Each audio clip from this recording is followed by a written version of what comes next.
விஜய் கோடிக்கணக்கான பணத்தை சம்பளத்தை விட்டுட்டு வரார். யாருக்காக வரார்? மக்களுக்காக வரார். அவர் அவர் உச்சத்தில் இருக்கார். உச்சத்தில் இருக்கும் போதே கேரியரோட உச்சத்தில் விட்டுட்டு வரார். அப்படிப்பட்ட ஒரு மனுஷன் நம்ம வரவேற்கணும். அப்படியெல்லாம் உருட்டிக்கிட்டு இருந்தாங்கல்ல.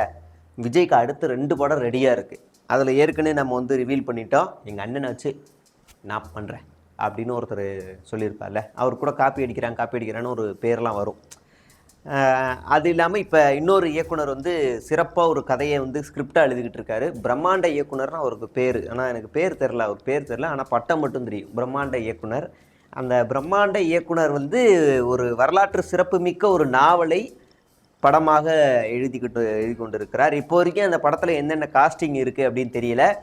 ஆனால் நம்ம விஜயை வச்சு மேக்கப் டெஸ்டெல்லாம் ரன் ஆகிட்டு இருக்கா. ரொம்ப ரகசியமாக பண்ணிக்கிட்டு இருக்காங்களா மேக்கப் டெஸ்ட்டை. அவர் வில்லு விட்டா எப்படி இருக்கும், அம்பு விட்டா எப்படி இருக்கும், வால் சண்டை வீசினா எப்படி இருக்கும், குதிரையில் போனால் எப்படி இருக்கும், போர்க்காலத்தில் எப்படி இருக்கும், அந்த மாதிரி இதெல்லாம் இருக்கும்ல.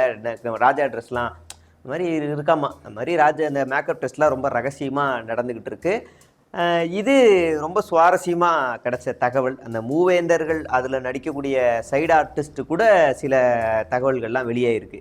சினிமா அவங்கெல்லாம் பற்றி நம்ம விமர்சனம் பண்ண வேண்டாம். நமக்கு விஜய் தான். ஏன்னா அவர் தானே இப்போ அரசியலேருந்து திரும்ப போக மாட்டேன்னு வந்தார். அப்போ இதுதான் நமக்கு கிடைச்ச அந்த தகவல்.